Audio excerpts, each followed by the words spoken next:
Ilang minuto lang yung kantahan, announcement, welcome song, ilang minuto lang yun. Ang pinakamahaba is pangangaral ng salita ng Diyos. Bakit? More on the Word of God. Kaya may mga tao, ayaw namin dyan sa church nyo, pastor, kasi boring, nakakaantok. Alam nyo, kapag excited kang makinig ng salita ng Diyos, talagang alive ka. Amen? Parang sa ano lang yan, sa movie.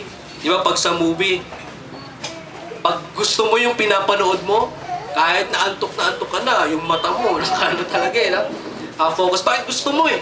Tama? Ganon din sa pangangaral ng salita ng Diyos. At given na yan, na ganyan talaga ang laman natin. Amen? Ang laman natin, ayaw niyan ng salita ng Diyos. Kaya napapansin nyo, di ba? Pagdating sa salita ng Diyos, ang laman natin parang nanghihina, tama? Parang ayaw. Pero gusto ng spiritual natin, tama? Kaya kapag ang katawan nyo ay parang nanghihina pagdating sa pangangaral ng salita ng Diyos, yan talaga ang response ng laman. Pero huwag tayong papayag na hatakin tayo ng laman natin. Amen? Ang manguna talaga dapat ay ang spiritual. Kaya tingnan nyo, nahatak nyo yung laman nyo, nakapunta kayo sa church. Amen? It is a preaching church. Nothing but the truth. At sabi ng Biblia sa John chapter 5, tira natin, John chapter 5 verse 39. John 5 verse 39. At yung katotohanan, yan ay makikita natin sa salita ng Diyos. Verse 39, sabi diyan, search the scriptures, for in them ye think ye have eternal life, and they are they which testify of me. That's why, mga kapatid, this is our final authority. Ito ang pinaka-final authority natin dito sa church. Ito yung ating talagang sinusunod. Amen? Ito yung sinusunod natin, salita ng Diyos. Kaya nga, kahit masakit, wala tayong magawa. Kailangan nating tanggapin. Amen? Para gagaling tayo. Kahit natamaan. Kaya, no wonder, mga kapatid, ako naniniwala na pagdating sa pangangaral ng salita ng Diyos, lahat tayo dito natatamaan. Kahit nga pastor kahit ako. Hindi porket na nangaral ako sa inyo, hindi ibig sabihin na perfecto ako. Tinatamaan din ako. At ang unang tinatamaan ng mensahe, ang pastor. Bakit? Kasi ako yung nag-aaral Tama? Pag naaral, magre-reflect sa sarili ko. Kaya nga ang pastor, kailangan maayos ang testimony ng pastor. Mahirap mangaral, tapos taliwas naman ang sinasabi. Tama? So, lahat tayo tinatamaan ng salita ng Diyos. At kung saan ka tinamaan, ibig sabihin, yan yung gusto ng Diyos na baguhin mo sa buhay mo. Amen? Yan yung tamang response. Lord, salamat, tinamaan na naman ako ng salita ng Diyos. Pero ang hindi magandang response, tinamaan ako ng salita ng Diyos. Huwag na nga ako dyan. Dapat, Lord, salamat, tinamaan ako ng salita ng Diyos. Amen? Tulungan niyo po ko na i-apply kung aking natutunan galing sa salita ng Diyos. So sinabi dyan, search the scriptures. Kaya ang ginagawa natin dito, tayo ay nagsa-search ng salita ng Diyos. Amen? Tayo ay nagsa-search, nag-aaral ng salita ng Diyos. Okay? At ano pa? Bukod sa search the scriptures, sabi ng Biblia dito sa John 8, tingnan natin, John chapter 8. John chapter 8, verse 32. John 8:32. John chapter 8, verse 32. Sabi, ano sabi? And ye shall know the truth. Diba? And the truth shall make you free. Ye shall know the truth. Alamin niyo ang katotohanan at ang katotohanan na magpapalaya sa atin. Amen? Alam niyo, madalas masakit ang katotohanan. Madalas masakit ang katotohanan. Pero pag tinanggap mo yan, yan ang magpapalaya sa iyo. Amen? Ganon din sa salita ng Diyos. Masakit kayang tamaan ng salita ng Diyos. Pero pag tinanggap mo yan, at nagpatuloy ka, mag-grow ka, at yan yung magpapalaya sa iyo. Amen? Yung katotohanan. Sabi dyan, and the truth shall make you free. Alam nyo ang katotohanan sa panahon ngayon, mahirap hanapin. That's why we stick to the truth, the Word of God. Kung ano yung sinasabi ng salita ng Diyos, dun lang talaga tayo. Sa panahon ngayon, ang hirap hanapin ang katotohanan. Kahit sa mga issue ngayon sa ating bansa, hindi lingid sa inyong kalaman na ang bansa natin ngayon ay sabihin na nating magulo. May division, kanya-kanyang grupo sa gobyerno, may mga nagrarally. Minsan hindi mo alam kung sinong paniniwalaan mo. Tama? Pag manood ka sa mga hearing, yun sa inyo mahilig manood yan sa TV, mga hearing, mga yung mga discussion nila sa mga issues. Minsan hindi mo alam kung sinong paniniwalaan mo kasi magagaling magsalita.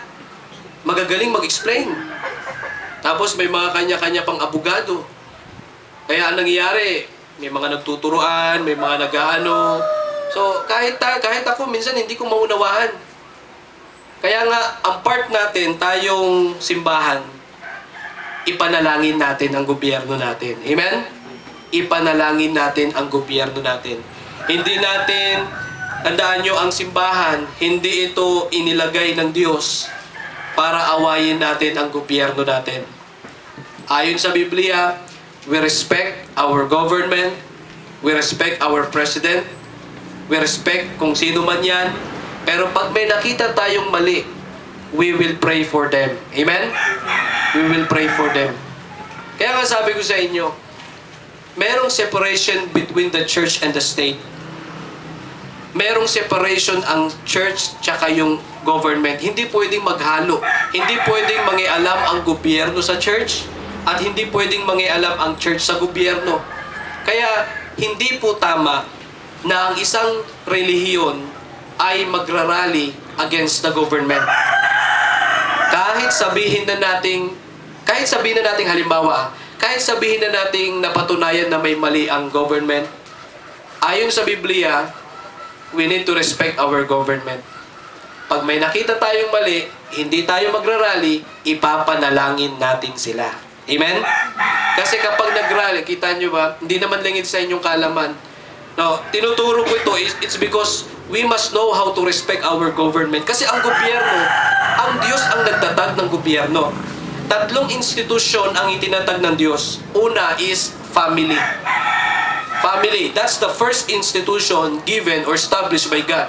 And then pangalawa is the church. Yan ang pangalawang institution na itinatag ng Diyos. And then the third is the government. Yung tatlong institusyon na yan, kailangan nating irespeto natin yan. Amen? We respect every families, we respect the churches, we respect the church, and of course, our government. Amen? Hindi, pastor, ang daming issue, ang daming mali, ang daming korupsyon, kahit ano pa. Ang instruction ng Biblia, ipanalangin natin sila. Amen? Ipanalangin natin sila. Hindi, pastor, kailangan natin mag-rally, mag-aklas. Yun ba ang tinuturo ng Biblia? Ang tinuro ng Biblia, ipanalangin natin sila. Saan sa Bible yan? 1 Thessalonians, sino natin? 1 Thessalonians. Walang record sa Bible na pag may nakita tayong is magkagulo, mag-rally, mag-division. Kasi ang rally, it can create division. Tama? Mas malilito ang tao. Mas hindi nila alam kung sino ba talaga yung papanigan nila. Wala naman tayong ibang pinapanigan kundi salita lamang ng Diyos. Amen? 1 Thessalonians, sige. Ito, dito nakalagay kung ano yung part natin. 1 Thessalonians chapter yun.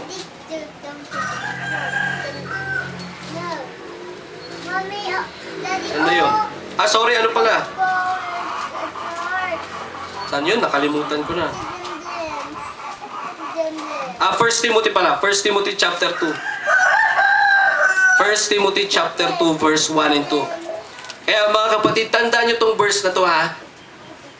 Bilang simbahan. Kasi sabi ng lesson ng mensahe, the Church of the Living God. Anong part natin bilang simbahan?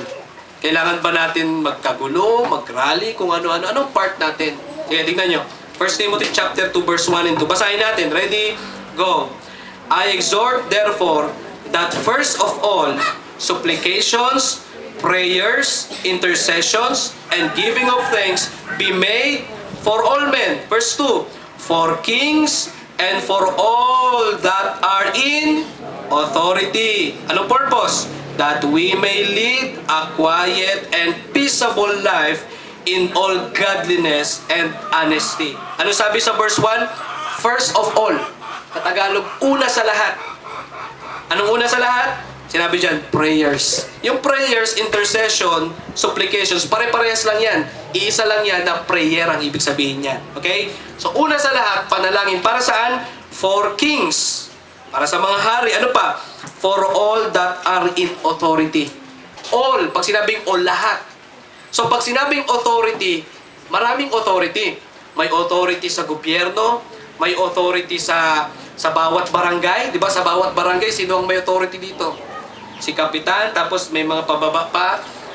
At kahit sa ating kanya-kanyang pamilya, merong authority. Sino ang authority sa pamilya? Yung tatay. Tama? Tapos sunod yung nanay.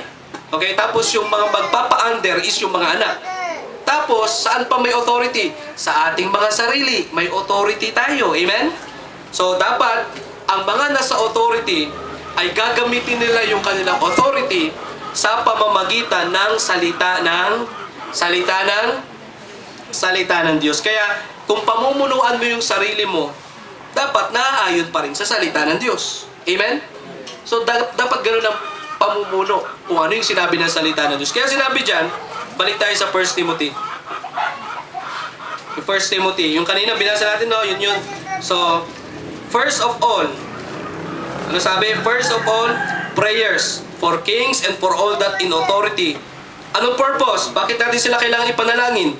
That we may lead, upang sila ay mag-lead ng a quiet and peaceable life in all godliness and honesty. So that's the aim. Quiet and peaceable life, mapayapang pamumuno, mapayapang buhay. So kung naobserbahan nyo yung panahon natin ngayon, is it a quiet and peaceable sa panahon natin ngayon? Base sa observation nyo? Hindi, di ba? Hindi. Pero anong first move natin? Prayer. Amen? Prayer. Prayer talaga. Prayer. Prayer. Kaya nga hindi natin ina-advise tayo, lalo na tayo mga anak ng Diyos, sa mga Kristiyano, hindi natin ina-advise na tayo ay makigulo, na tayo ay sumali. Bagamat may ganyang simbahan. Nakita nyo naman yan, di ba? Sa, may simbahan na nag-rally. Tapos, may nagsalita pa. Okay? So, wala na tayo doon sa kung ano yung mga sinabi, kung ano yung mga sinalita. Pero ang point natin doon is yung simbahan. Di ba? Nag-create ng division yon. Nag-create ng kaguluhan, ng kalituhan. Okay? Pero sa atin dito lang sa atin. Okay? What's the instruction of the Word of God? Is to pray for them. Amen? Ipanalangin natin sila. Ngayon, hindi advisable na tayo ay makigulo kahit nasa social medias. Okay? Kaya, magulo ang Pilipinas. Huwag tayong makigulo. Ipanalangin natin sila. Amen? Amen? Kaya, wag na tayo mag-rant. Yung iba, nagra-rant eh. Nagra-rant sa against. Kung makikita nyo sa Facebook, ang dami nagra-rant against President. Ang dami nagra-rant against lahat sa mga nanunungkulan. Ang dami nagra-rant against Vice President, against kung saan. Okay, wala akong kinakampihan na. Wala akong kinakampihan. Kung ano lang ang nasa Biblia, yun ang dun tayo. Amen? Kahit sino pa man ang nasa gobyerno, ang instruction sa atin ng Biblia, ipanalangin natin sila. Amen? Ipanalangin natin sila. At kung may nakita man tayong mali, kung may mali man, ipanalangin natin sila. Amen? That's the instruction. Pray for them. And sinabi that we may lead and a quiet and peaceable life in all godliness. Kaya na ako nalulungkot eh. Kasi maraming even Christians, marami sa Facebook ang nagrarant against sa mga huwag na tayo makigulo, huwag na tayo mag-comment, huwag na tayo mag-share ng mga against kung saan-saan. Be quiet, just pray for them. Amen? Ipanalangin natin sila. Kasi ang totoo niyan, pag nakisali ka, may stress ka lang. Di ba? Pag makisali ka sa mga ganyang usapin, naku, may stress ka. Kasi hindi lahat ng comment mo ay approve sa tao. May mga comment na pag nag-post ka, nag-comment ka, ibabash ka rin. Tama? Maraming bashers, maraming comments. Kaya minsan, mas lalong nakakalito kapag nakisali ka pa sa mga, kung may alam man tayo, kung may alam ka man, kung ano man yan, just be quiet. Ang pinaka-importante, ipanalangin natin sila. Amen? Ipanalangin natin sila. Kaya napansin nyo naman sa Facebook ko, sa akin, nakita nyo sa Facebook ko, never ako nagsishare ng against government, never ako nagsishare ng kay ganito ako, never ako nagsishare na grupo ako na ganito. Makikita nyo sa Facebook ko, more on gawain dito, tama? Picture dito, nagla-live tayo. Yan ang mga sinishare natin, Word of God, Word of God. Kaya mapansin nyo sa Facebook ko, hindi ako nagsishare sa mga ganyan. Kasi, I'm quiet, I am praying for them. Amen? Ipanalag. So, ganun din sa atin. Kung meron man kayong gustong i-share, Word of God, verse sa Bible, preaching, galing sa salita ng Diyos. Amen? Ipanalangin natin sila. That's the first thing that we need to do. As a church of the living God, let us pray for our government. Amen? At tandaan nyo, ang ganda mga kapatid talaga ng simbahan. Last na tayo. It is a preaching church, and then last, it is a powerful church. Ang simbahan ng buhay na Diyos, ito, makapangyarihang simbahan. Anong kapangyarihan dito, Pastor? Because we are handling the Word of God. This Word is the powerful Word of God. Amen? Sabi ng Biblia sa Hebrews 4:12, ano sabi doon? Hebrews 4:12. For the Word of God is quick and powerful. Makapangyarihan. Ang pinapangaral ng simbahan. Therefore, the church is powerful because we have the powerful God. Amen? Makapangyarihan ng Diyos natin, kaya makapangyarihan din ang simbahan. Sa paanong paraan? Makikita nyo naman ang buhay ng mga tao na nasa simbahan. Amen? Hindi man tayo perfecto, pero makita nyo naman yung dahan-dahang pagbabago. Amen? Kasi wala namang ibang makapagbago sa atin eh. Ako bilang pastor, kahit na magsalita pa ako ng ilang oras, hindi ko kayo kayang baguhin. Salita lamang ng Diyos ang makapagbago sa buhay natin. Amen? Kung ano yung pinapangaral ng pastor, ito yung magbabago sa atin. Kaya nga, ang goal ko is not to please the people, not to change